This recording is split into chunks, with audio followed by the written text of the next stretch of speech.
चलो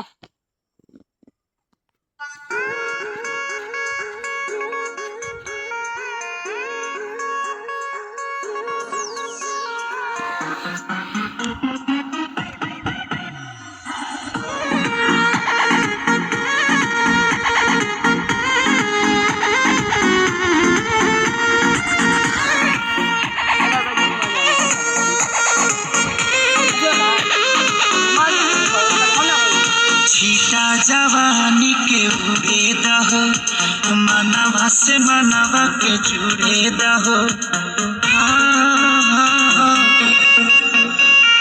छीटा जवानी के उड़े दहो, मनवा से मनवा के जुड़े दहो।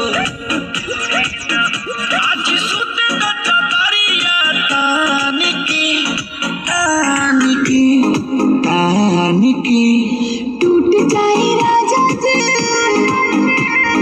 टूट जाए राजा जी पलंग सागवान के, टूट जाए राजा जी पलंग सागवान के।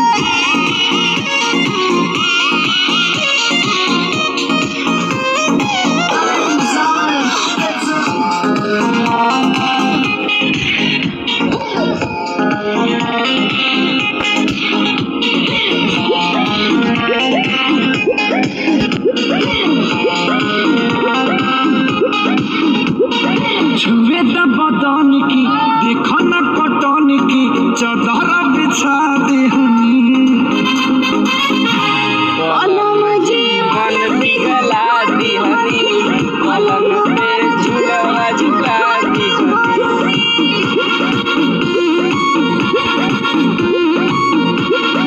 छुए द बदन की डोंट टच माय बॉडी। चादर बिछा दे हनी। पलंग जी मन पिघलाती हनी, पलंग पर झूलवा झूलाती हनी। परियार बात बेडिया खान के खान की खान के। टूट जाए राजा जी, टूट जाए राजा जी पलंग सागवान के, टूट जाए राजा जी पलंग सागवान के।